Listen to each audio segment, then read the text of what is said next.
Hello everyone and welcome back to another video. I hope you're well.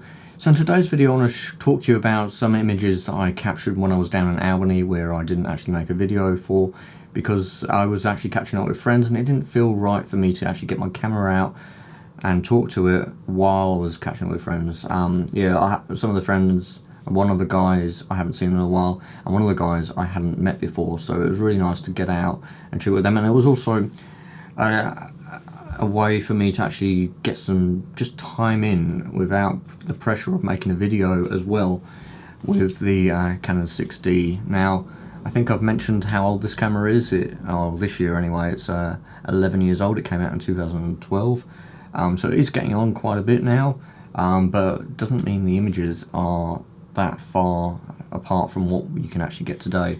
So yeah, a really nice camera for what it is.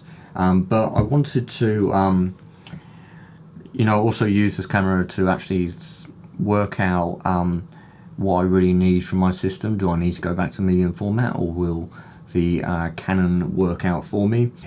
So yeah, I didn't make any videos because I was catching up with friends, and I drove down on the Monday, and then on the Tuesday, on my birthday on the 14th, I caught up with Nev and David.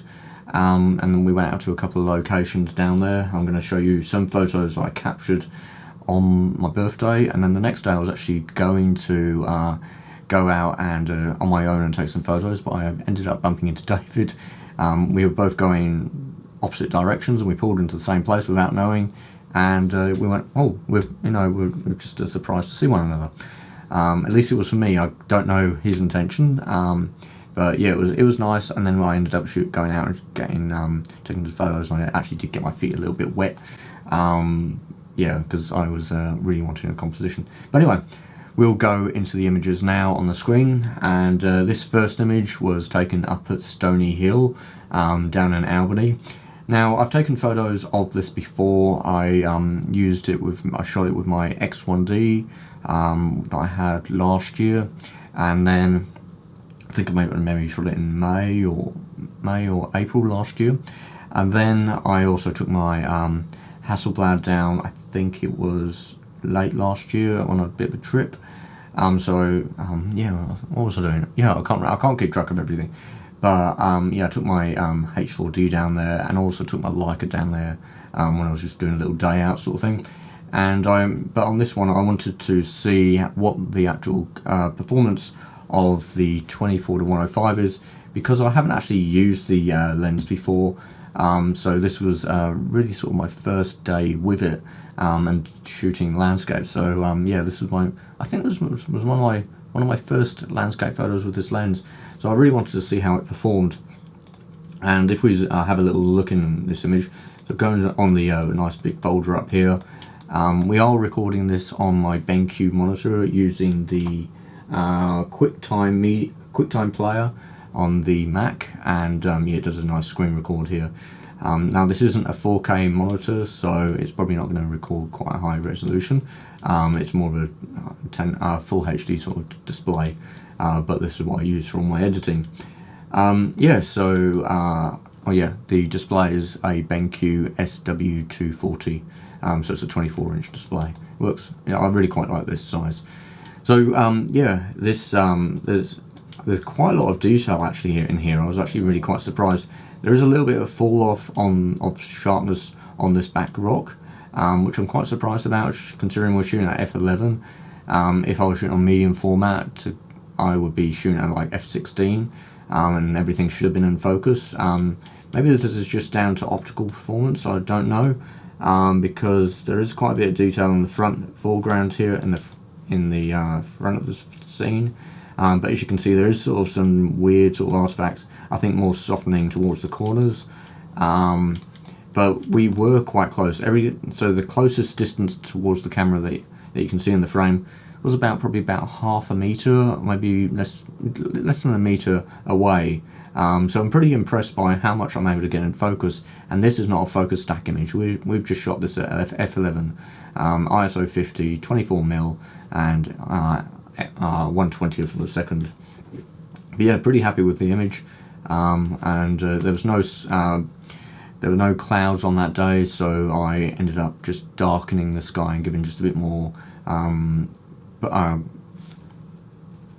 giving the rock a bit more contrast and a bit more grit, and so it stands out a bit more. But yeah, pretty happy with that. Next image we'll go on to, now I'm just glossing through these because I don't want to talk about them for ages. So this image as well, this is actually a bit more reasonable. The further you seem to be away, it seems to clear up quite nicely. It was quite a bit of a test, to be honest. You can see as well in the bottom left hand corner it's quite sharp as well there. Obviously we're not going to see much in the sky because there's no detail there anyway. But yeah, really happy with this. So this was f8, 24mm, 200 ISO, and 1/500th of a second right there. So yeah, actually I'm going to go out of edit and just go into there. So I did crop this down a bit. I think I tucked it in from the sides because I don't like the 3:2 aspect ratio. It just feels too wide for me. I prefer like the 4:3 or is it 4:3? Yeah, that sort of aspect ratio, and also other and 2:1s and 3:1s and squares. So yeah, but yeah, really happy with the image quality in here. Really nice. Doesn't feel like I'm actually losing a heck of a lot when it comes to image quality. And I really like the softness in the scene. I did bring the dehaze down a little bit to give a bit of softness, and then I brought the shadows out just to reveal some of the details. Not much, just a little bit, just to make it a bit softer, a bit more. It was quite hot, quite nice summer vibe, and just it was the afternoon as well. Yeah, so yeah, pretty happy with that little shot right there. On this next one, this was taken at 83mm. Oh, I thought I was shot at this at 105mm. So yeah, I really like these two islands, and we had these nice sun rays casting through the clouds, and yeah, it was a really nice sort of scene. And as you can see, there's just a nice little light pocket on the top of the water here, and also a little bit on the island. So it gave this nice depth and layers, and then the rest of the water was really quite dark because that was in the shade. But yeah, really nice and detailed. There seemed to be a bit of weirdness going on with the sharpening, I think, because I'm really sort of pushed this file and I had to pull out a bit of the shadow detail in this rock as well. I think that's probably where it's coming from. It's not really to do with sharpness, but the waves crashing up against it are really quite light. And then we've got the other island in the distance. And then there is another little one behind that, but you won't be able to see it from this angle. But yeah, really happy with this scene. Nice square crop, a lot of detail in there. Now here's another photo I captured. Now I've been here before. I shot here with Hasselblad, and I didn't actually like the composition, but on this particular day, I really quite like the scene. I used a longer exposure of 3.2 seconds. Now it was quite rough, a lot of big waves coming in, so you can see it in the background here. We've got this nice big wave crashing up and spilling out, yeah, and covering the rock behind. Yeah, it was really nice and wild scenes, and so yeah, when I pressed the button, it was just as it hit, and then I was able to get it recede. So I was able to get that I didn't want it to just be the motion of the water receding. I also wanted to get the impact of the water, of the ocean hitting these rocks as well. So it sort of tells two stories in one. Yeah, really like the scene. A lot of actual dynamic range in this. So you know, when we go from our whites to our blacks, it's kind of a nice smooth transition. Not as smooth as my Hasselblad, but still really nice. Yeah, and by the way, when it comes to people talking about dynamic range, it is the transition between whites to blacks, different shades of grey. It's nothing to do with file information when it comes to you pulling out you know, shadow detail and pulling down your highlights. That is not dynamic range, that is file information. So yeah, really nice detail in there, and yeah, I was able to pull a little bit out of the sky and also recover and retained a lot of the details in the water here. As you can see on the histogram here, we're not up hard against the right on that, so we've still got a lot of detail in here. So if we were to do the print, it'd be completely fine, and there's no problems there whatsoever. I did get another one from the other side, so when we go to the next image, I was standing somewhere over here. quite close to the edge. I'm quite comfortable with that these days after going to some of the mountains and shooting more landscapes and getting close to the places like this. I'm really comfortable with it, and I'm quite aware of what I'm doing and my surroundings, so I wouldn't do anything that I feel uncomfortable with. And where I was standing was, for this photograph, it was in a really safe spot anyway. I just had to cross the natural bridge at the gap. Oddly, about 10 years ago, you could walk wherever you wanted to, and there's photos of people on Instagram and probably through people's photo albums from when they come down to Albany, and yeah, it's and you could go everywhere. But then they put the paths in, and most people stick to the paths. There's also signs saying stay safe, stay on the paths, and but now just very few people get off and go to these places. So actually it's quite nice for us photographers who, you know, are responsible and are able to look after yourselves and don't put yourself in dangerous places and don't do things that are stupid, and going and taking these photos because you don't get people in the scenes. So in the next one we'll be going over to that little point over there and shooting back to where I currently am. And here's a couple of photos I got. Now I think I like this one, but I also think I prefer the other one. Both are shot just a few minutes apart from one another. Let's actually have a look at time. When can I see the times? Oh, I can't. But, you know, the settings haven't changed that much. But I really like this, and there's a lot of nice detail in here. But yeah, pretty happy with the images I'm getting from here. A little bit soft again in the corners, but yeah, still really quite nice. We've still got a lot of shadow detail in there, and we're not clipping the blacks, and we're not clipping the whites as well. So yeah, all is good there. Quite a lot of nice detail as well, nice and sharp, and yeah, works out really nicely. Oh yeah, I'm trying to work out what that was. I just caught that, and I think it's just a reflection on the wet rock of the sun. But yeah, then the next day I ended up going down to Little Bay, I think it is. Down, actually, where is it? It's just on the outskirts of Albany. I'll just go on Google Maps to find out where it is. If there's a certain national park. So it's called Two People's Bay National Park, or National Reserve, Nature Reserve, sorry. Two People's Bay Nature Reserve. I'll get this right one day. So yeah, I just went down to this place called Little Beach, I think it is, Little Bay, what's it called? Little Beach. And yeah, this is where I went with David, and I ended up taking this photo, which I've captured on my Hasselblad, and I've also captured on my Leica, and I really quite like this thing. And this was another good test for the gear as well. So I'm actually really surprised by the image quality on this Now I used, if you haven't actually seen my editing, how I do my editing, there's a video that I'll link to, maybe I'll try and do a link into this video where I am right now. And yeah, I done a video on how I process black and white images and how I add sharpening to certain areas of the scene. And that's what I've done here. So I didn't affect I didn't do a global sharpening. I just selected certain areas. So unlike this scene here, I selected these rocks, and I also selected the hillside in the background because I didn't want to add sharpening to the sky or the sea. I only wanted to affect key areas of the scene. But yeah, looking at this photograph, there's a lot of detail in this in the foreground here. Really nice and sharp and detailed in there, and same goes for these nice rocks off to the side, and getting back onto the hillside. Now with the hillside, I actually pulled out the shadows just a little bit because it felt just a little bit too dark, and I just wanted to give you know, keep the balance there, because otherwise it just felt like the rocks were a bit too light for the background, and it also gave a bit of nice transition to the sky. Now I don't spend much time on my editing these days, because of the masking tools really help me out a lot. So it really speeds up the workflow, and I'm able to get the images better. Yeah, I think I am able to get them in better than what I would have done before, and yeah, it's really quite nifty. Yeah, so this was just a short exposure of 1 second. I waited for a wave to come round and then get the shot. Yeah, really nice simple scene right there. and very happy with it. And as you can see, there's lots of detail there. It's got some nice details in the sky. Now, there was a scene that I saw on David's Instagram feed, and I'm going to show you the next one. But when I saw the actual location, it just felt too cluttered to me.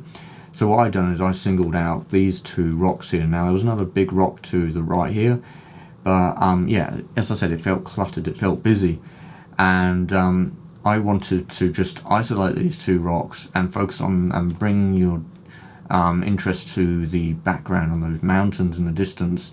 Now this is part, and I think that's it's many peaks in the background there, and yeah, really nice scene, and that's one of the places I want to go and check out, possibly this year or next year. But yeah, really nice amount of detail as well in this scene on these rocks here.